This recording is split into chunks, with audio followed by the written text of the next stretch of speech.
Salam sepak bola, teman-teman netizen atau warganet yang saya hormati semuanya. Welcome back ke konten terbaru dari channel YouTube Triple B. Dan di konten terbaru hari ini sudah jelas dan pasti saya ingin memberikan analisa untuk pertandingan final Euro 2024 yang akan dimainkan hari Senin dini hari nanti antara Inggris versus Spanyol. Sebetulnya tidak mudah untuk memberikan prediksi dari pertandingan-pertandingan Euro ya teman-teman. Bahkan prediksi saya sebelum Euro ini dimulaikan adalah bahwa antara Portugal atau juga Prancis yang kemungkinan akan menjadi juara. Ternyata Portugal dan Prancis sudah tersingkir lebih dulu, dan Portugal bahkan yang mengandalkan Cristiano Ronaldo sulit sekali ya untuk bisa lolos bahkan sampai ke semifinal, dan Prancis yang sudah lolos ke semifinal ternyata Mbappe yang kita tahu adalah pemain bintang mereka tidak berkutik, sehingga Prancis pun tersingkir setelah kalah lawan Spanyol dengan skor 1-0. Dan Portugal yang saya harapkan ya Ronaldo mungkin akan bisa membawa tim ini lolos sampai ke final, ternyata sudah tersingkir lebih awal ya. Jadi memang ya faktanya sekarang Inggris dan juga Spanyol ini lolos ke final sebagai dua tim yang memang layak berada di final, karena dua tim ini belum terkalahkan ya dari 6 pertandingan mereka sebelumnya, dan juga secara fakta ya, dan kita bisa lihat secara permainan bahwa dua tim ini mengandalkan pemain-pemain yang punya staying power yang bagus ya. Jadi para pemain Spanyol ini kalau kita perhatikan tidak pernah kelihatan lelah ya. Bahkan pada saat lawan Jerman itu, di mana mereka harus bermain selama 120 menit, ya mereka tetap konsistensi dengan strategi menyerang mereka, ya mengandalkan passing and movement. Sedangkan para pemain Inggris juga ya tidak pernah kelihatan lelah. Bahkan mereka sampai harus menyelesaikan sebuah pertandingan melalui adu penalti kan yang lawan Swiss itu kan.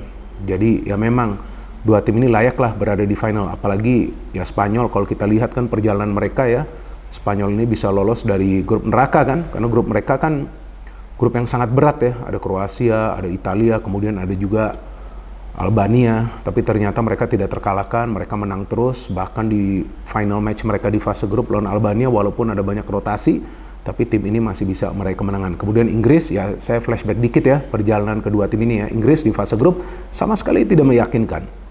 Oke lah, mereka bisa menang first match mereka lawan Serbia, kemudian second match lawan Denmark mereka imbang, lawan Slovenia mereka tidak bisa mencetak gol, tapi mereka menyelesaikan perjuangan mereka di fase grup sebagai juara grup loh. Jadi hebat juga ini tim, walaupun permainannya tidak meyakinkan dan mereka bukan saja sulit mencetak gol, tapi creating chances saja atau big chances ya, peluang yang berbahaya itu setengah mati, tapi ya tim ini masih bisa lolos dari fase grup. Masuk ke pertandingan final, lawannya sebetulnya kan di atas kertas bukan lawan yang kuat ya. Slovakia ya, hampir loh mereka tersingkir. Gila juga ini Inggris ya, hampir loh. Seandainya Jude Bellingham itu tidak bisa mencetak gol di masa injury time, out sudah Inggris. Tapi dia mencetak gol, lanjut ke extra time, kemudian mereka bisa lolos karena Kane mencetak the winning goal di extra time. Kemudian lawan Swiss tertinggal di menit ke-70-an. Tapi mereka bisa membalas dan sampai adu penalti tidak ada pemain mereka yang gagal eksekusi penalti. Lawan Belanda, baru permainan Inggris beda total dibandingkan permainan mereka sebelumnya. Tampaklah mereka menikmati jalannya pertandingan yang mungkin di awal para pemain mereka bermain dengan pressure yang berlebihan ya.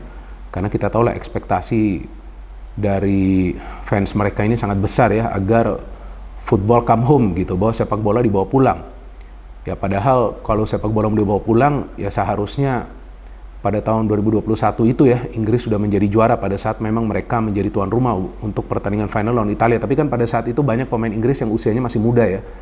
Jadi dari segi mental ya mereka kurang kuat, sehingga ya Italia yang lolos atau menjadi juara dengan mengalahkan Inggris melalui adu penalti. Tapi kali ini mereka kembali ke final ya. Jadi 2 kali berturut-turut nih Inggris lolos ke final. Jarang loh sebuah tim itu bisa lolos ke final 2 kali berturut-turut di sebuah turnamen besar seperti Euro. Dan Spanyol lebih hebat lagi kan, setelah mereka lolos dari fase grup, oke lah lawan Georgia itu bukan tim yang kuat ya, mereka bantai. Tapi kemudian kan pada saat mereka harus berhadapan dengan Jerman, itu kan gak gampang ya. Tapi mereka bisa mengalahkan Jerman loh. Melalui extra time itu mereka luar biasa, tim ini luar biasa. Kemudian lawan Prancis ya kan, Prancis sulit banget untuk bisa menciptakan peluang ke arah gawang dari Spanyol. Jadi ya para pemain Spanyol ini bermain dengan high pressing, tapi possessionnya gak lama. Mereka cepat mengalirkan bola di antara satu sama lainnya ya, agar bola itu bisa cepat nyampe ke depan. Padahal Portugal lawan Prancis tuh gak jelek juga permainan Portugal. Seandainya Portugal ketemu Spain di semifinal seru juga kan. Dan ya tentu saya berharap Portugal yang masuk, tapi ya udahlah, ini Spain ini memang layak masuk they're a very good team, permainannya sangat menghibur. Bahkan saya nonton pertandingan Spain yang lawan Kroasia, kemudian lawan Italia, dan lawan Jerman, serta lawan Prancis. Jujur saya sangat terhibur. Jadi para pemain mereka sangat fokus untuk bisa mencetak gol dan meraih kemenangan. Dan Spanyol punya materi pemain yang merata, karena buktinya pada saat Pedri itu cedera kan, lawan Jerman, ya mungkin banyak fans dari Spanyol itu mulai khawatir ya, karena Pedri kan salah satu pemain inti ya.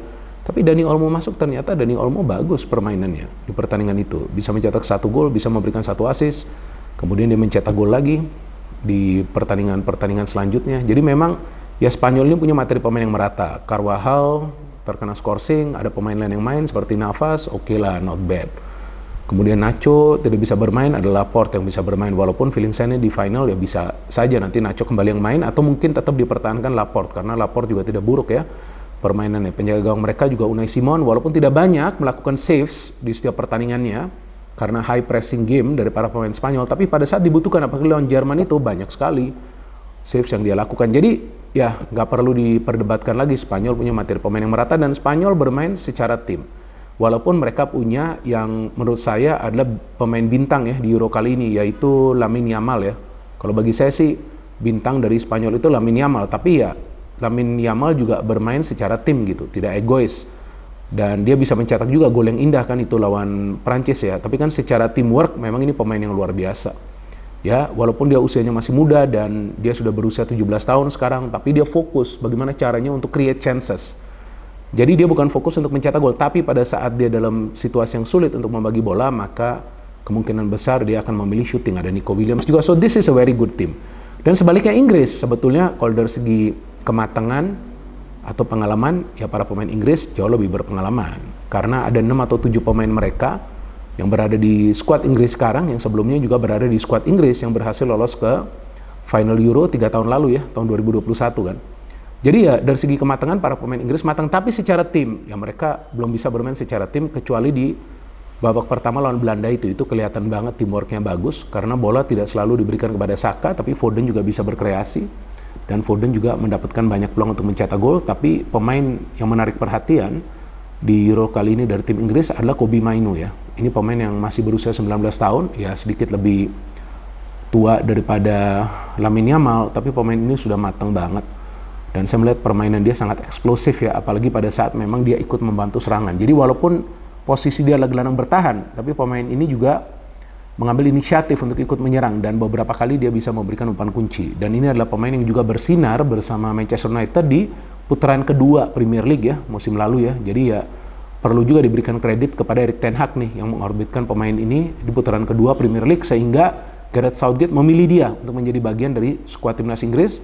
Dan bukan Calvin Phillips yang memang kita tahu dia tidak mendapatkan tempat ya sebagai pemain inti di Manchester City. Jadi menurut saya jika di Spanyol itu ada Yamal, maka di Inggris itu ada Kobbie Mainoo. Jadi ini 2 pemain bintang lah bagi masing-masing tim. Walaupun di Inggris ada Jude Bellingham, tapi Jude Bellingham tidak seperti permainan-permainan sebelumnya ya, sebelum Euro atau pada saat memang dia membela Real Madrid ya. Walaupun dia telah mencetak 2 gol yang sangat penting, 1 gol lawan Serbia dan juga 1 gol lawan Slovakia tendangan salto, tapi seharusnya dia bisa mencetak lebih banyak gol. Pada saat memang Harry Kane sulit banget ya untuk lepas kawalan dari para pemain tim lawan, tapi juga umpan-umpan kayak Harry Kane ini sangat minim. Nah, saya nggak ngerti apakah ini bagian dari strategi Southgate agar para pemain Inggris juga lebih sering mengambil inisiatif untuk syuting sendiri, atau harus ada pemain lain dari Inggris yang mencari space agar bisa mencetak gol, dan bukan saja Harry Kane yang harus mencetak gol, tapi memang umpan-umpan kayak Harry Kane itu kalau yang saya hitung di setiap pertandingannya, di setiap pertandingan Inggris selama di Euro ini, ya maksimal itu 4 kali dia akan menerima umpan matang lah dari rekan-rekannya. Jadi ya sulit juga bagi Harry Kane untuk bisa mencetak banyak gol di turnamen kali ini. Padahal kita tahu kan di Piala Dunia sebelumnya, di Euro sebelumnya, dan di Piala Dunia sebelumnya lagi tahun 2018 ya Harry Kane bisa mencetak banyak gol. Tapi overall tim Inggris ini juga adalah tim yang punya materi pemain atau skuad yang dalam ya. Jadi materi pemain yang merata atau skuad yang dalam, karena terbukti kan pada saat Gareth Southgate menurunkan pemain dari bench, pemain tersebut bisa juga mengubah jalannya pertandingan atau bisa juga menjadi salah satu pemain yang terlibat dalam proses kemenangan Inggris seperti Trent dan juga Iwan Toney pada saat dimainkan lawan Swiss dan mereka menjadi eksekutor penalti dan mereka bisa menyelesaikan tugas mereka dengan baik. Dan di pertandingan sebelumnya kan yang lawan Belanda itu kan di luar dugaan ya, Phil Foden ditarik keluar, Harry Kane ditarik keluar, ternyata Palmer dan Watkins yang masuk memberikan kontribusi, di mana Palmer memberikan assist dan Watkins mencetak gol. Sedangkan dari Spanyol, kalau kita perhatikan, pelatih mereka De La Fuente ya jarang mengambil keputusan untuk melakukan pergantian pemain, kecuali memang ada pemain intinya yang cedera atau memang ada kesulitan bagi salah satu pemainnya untuk bisa melanjutkan pertandingan sesuai dengan ekspektasinya. Artinya ketika dia melihat ada pemain yang tidak bermain seperti biasanya karena mungkin ada masalah dari segi kebugarannya, baru dia akan melakukan pergantian pemain. Artinya ya sebetulnya nih pelatih dari Spanyol De La Fuente ini lebih berhati-hati dalam mengambil keputusan melakukan pergantian pemain. Tapi Gareth Southgate lebih berani melakukan gambling, semacam perjudian lah. Tapi anyway, dua pelatih ini adalah dua pelatih yang memang punya taktik yang luar biasa ya. Artinya begini, Spanyol memang kita lihat bermain dengan passing and movement, tapi juga beberapa kali Spanyol bisa mencetak gol melalui counter attack. Jadi tidak selalu juga Spanyol harus bermain secara terbuka selama 90 menit. Ya itulah yang namanya variasi permainan ya. Dan tentu itu adalah kredit harus diberikan kepada pelatihnya. Dan Gareth Southgate bersama Inggris kali ini yang menarik nih. Bahwa Inggris di pertandingan lawan Belanda di first match main dengan high tempo, tapi di first half ya main dengan high tempo, tapi di second half-nya itu main lamban. Nah main lamban itu sebetulnya membuat para pemain Belanda itu terpancing untuk keluar. Pada saat mereka keluar menyerang, para pemain Inggris bisa memanfaatkan counter attack. Nah tentu sekarang teman-teman sudah tidak sabar mendengar prediksi dari saya. Nah di semifinal lalu kan memang prediksi saya benar ya, tapi kan tidak selalu ya prediksi saya benar. Bahkan tadi kan sudah saya jelaskan di awal, saya memfavoritkan Portugal atau Prancis untuk menjadi juara, tapi pada saat semifinal Spanyol lawan Prancis kan saya mengatakan ini Spanyol yang kemungkinan akan menang. Dan betul kan, Spanyol menang. Inggris juga lawan Belanda. Sebelumnya saya pernah mengatakan di salah satu konten tentang Belanda bahwa Belanda calon juara. Tapi pada saat lawan Inggris saya sudah feeling bahwa kemungkinan Inggris yang akan lolos. Nah untuk pertandingan final ini teman-teman sebetulnya di atas kertas persentasenya adalah 50-50. Walaupun Spanyol memang secara permainan jauh lebih baik, tapi Inggris juga para pemainnya punya mental yang kuat. Dan juga pelatih dari Inggris ini Gareth Southgate juga tidak boleh diremehkan ya. Dia adalah pelatih yang sudah lama menangani Inggris, dia tahulah apa yang perlu dia lakukan, dan dia sudah punya pengalaman juga tampil di final sebelumnya. Sedangkan De La Fuente juga adalah pelatih yang menurut saya pintar banget dalam meminta para pemainnya untuk bergerak secara cepat ke depan dan recover position secara cepat ya. Jadi dua pelatih ini juga sama bagusnya. Oleh karena itu, walaupun Spanyol diunggulkan di atas kertas ya, karena memang permainan mereka jauh lebih menarik dan mereka telah melewati fase yang cukup berat lawan tim-tim kuat lainnya, tapi Inggris juga para pemainnya punya mental yang kuat. Jadi di atas kertas sebetulnya persentase untuk pertandingan ini adalah 50-50. Tapi feeling saya kemungkinan Inggris yang bisa menjadi juara. Saya mengatakan kemungkinan, bukan kepastian. Ya, jadi jangan salah paham, ini adalah feeling saya. Mungkin feeling dari teman-teman berbeda dengan feeling saya, tapi feeling saya kemungkinan Inggris yang bisa menjadi juara karena saya melihat perlahan-lahan tim Inggris ini mulai menyatu permainannya dan seiring berjalannya turnamen ini mereka semakin panas. Buktinya permainan mereka lawan Belanda sudah beda total dan mereka bisa mencetak 2 gol yang sangat penting untuk membawa tim ini lolos ke final. Jadi itu dia teman-teman prediksi saya dan penjelasan yang saya berikan. Nah prediksi dari teman-teman seperti apa? Silakan kolom komentar dibuka, teman-teman bisa memberikan prediksi kalian di kolom komentar di bawah konten ini sambil kita menikmati jalannya final. Kalau saya berharap di final ini akan ada total 3 gol yang tercipta. Ya, saya harapkan akan ada 3 gol secara total yang tercipta agar semakin menarik kita nonton pertandingan final ini, tapi bukan tidak mungkin juga. Salah satu tim ini bisa menang dengan single goal dengan skor 1-0.